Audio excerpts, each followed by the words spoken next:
Good afternoon and welcome to Busch Gardens. My name is Cherish. We do want to thank you for stopping by this 1:30 presentation, and then we do have another one at 2:30. Both of these presentations, we are slowing things down a little bit.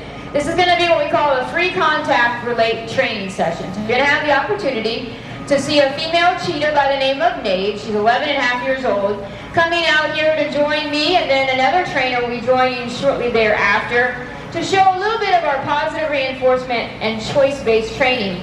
Now, the reason I say these two presentations are at a slower pace is because many of you may have been present or through social media see that we do a lot of what we call lure run demonstrations, meaning that we do ask that cheetah to come out here and demonstrate some amazing speeds. But you might notice there are some extra happenings in the area between our cheetah building and the cheetah hunt.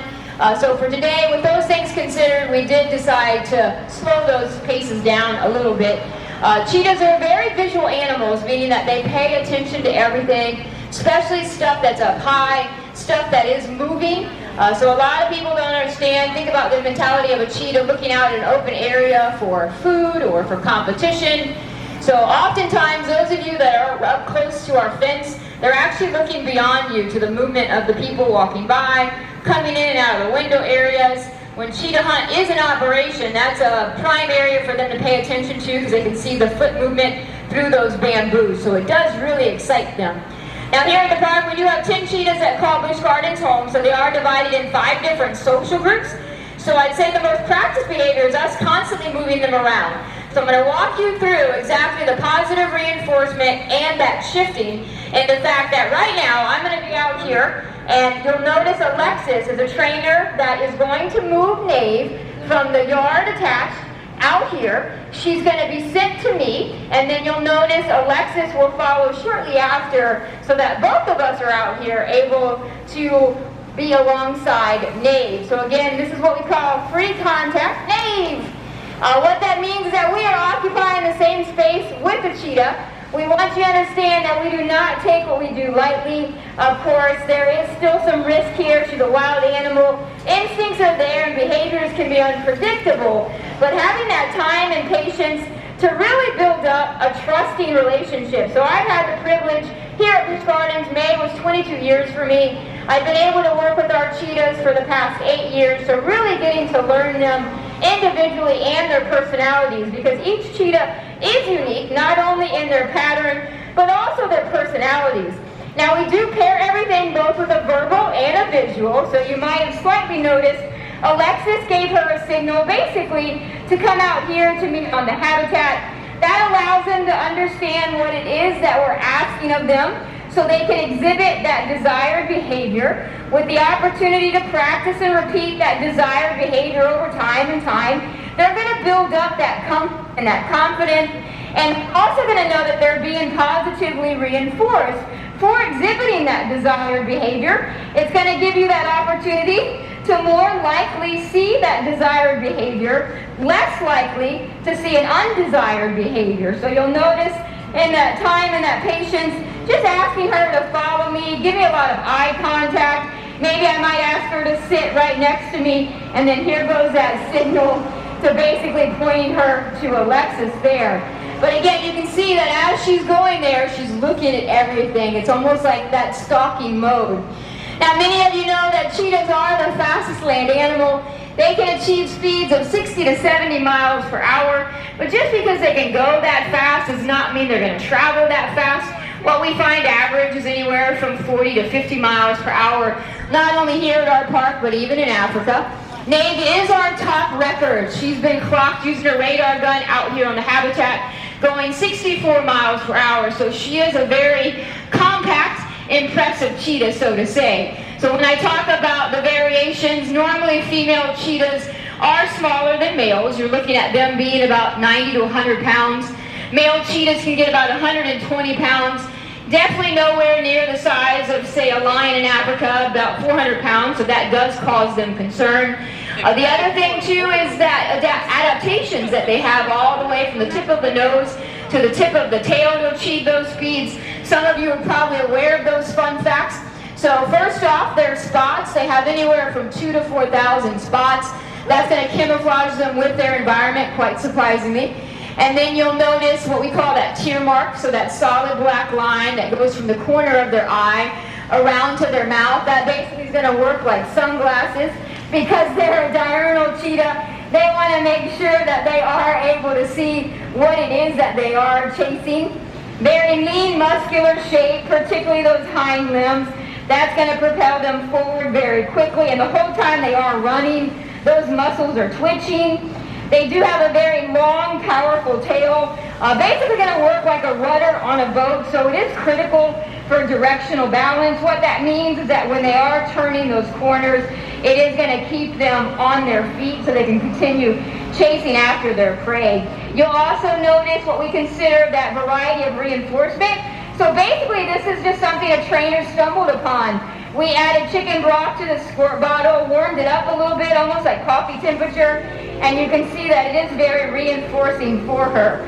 Now, when we talk about positive reinforcement training, it is really important that you know what that individual finds reinforcing, because what may be reinforcing to Nave, it may not be reinforcing to the female cheetah that we're going to do the interaction with at 2:30, and her name is Chi.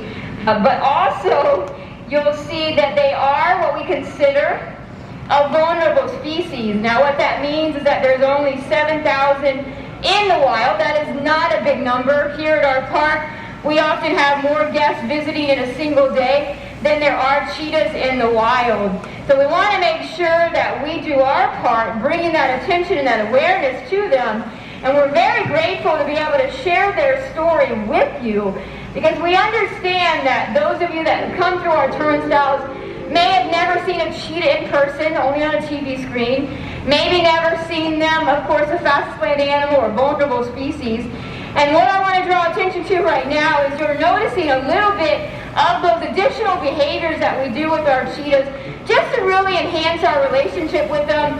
It's really important to be mentally and physically stimulated, so you can see Alexis did a good job of being patient with Nave and getting her to do that down behavior. You might have noticed that Nave kept wanting to come my way. So what we do is we don't draw any attention to incorrect behavior. Alexis worked through having her come back to her, reinforced her a little bit, and then at some point she's going to send her back to me. And that just has to do with all of our procedures that we implement here. So what this is going to allow me to do is kind of continue reinforcing Nave. And then you're going to notice that Alexis is going to make her way back off the habitat for us to be able to conclude our presentation. So hopefully all of you did enjoy seeing Nave out here. It's pretty cool, right? Now, Nave did come to us from a conservation facility in South Africa when she was only 3 months old. So again, really highlighting that relationship that we do build with them. So what we're going to do is say bye to Nave, because I'm going to go ahead and walk her closer to Alexis. You're going to notice that Alexis is going to reinforce her for the conclusion of this presentation. It's going to allow myself as a trainer to make my way back off the habitat. And then what we're going to do is have Chi join Nave out here, so you can see the movement. Do you guys notice that? Instincts have kicked in. There is a cart going by, and she is on search of that. So as a trainer, that's reinforcing to her right now. Technically, she should be with me, but I'm going to let her have that choice of interpreting the environment. And then when I get a good chance, I'll look at getting her focused back to me and sending her to Alexis. But again, going back to those instincts being there, behaviors being unpredictable. But Busch Gardens has done a wonderful job providing us with those resources. So that time and that patience, you'll notice how many trainers are involved to be able to do what we do on a daily basis. And then we do have 4 veterinarians. Those veterinarians have their expertise to provide to us. We have our very own nutritionist. That nutritionist is aware of not only what cheetahs in general should eat, but particularly what an individual cheetah could be eating. So you can see, even though they do have that variable reinforcement, it has all the raw meats and the nutrients that they do need, that fluid reinforcement, right now the movement of that stroller and that cart is very reinforcing for her. So I'm going to go ahead, I'm going to head this way towards my trainer, just giving her probably a name call once I think that she's going to be successful. But at the moment, she of course is tuned into that movement of the cart. So we're going to kind of be patient here. Again, it's going to require a lot of patience when you are working with animals or children any of those settings, but I also want to highlight that positive reinforcement can work wonders. So the fact of student to child or parent to child, and also animal to trainer too.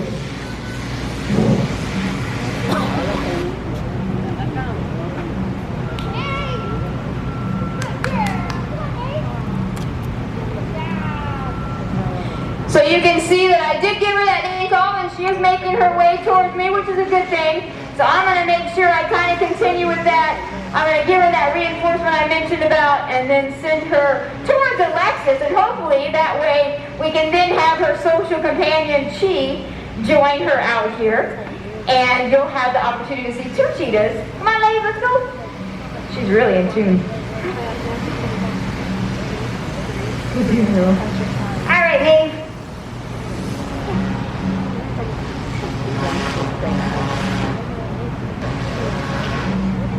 You can see she is just interpreting her environment right now. I'm going to come this way, which is where that end destination of where I want her to be.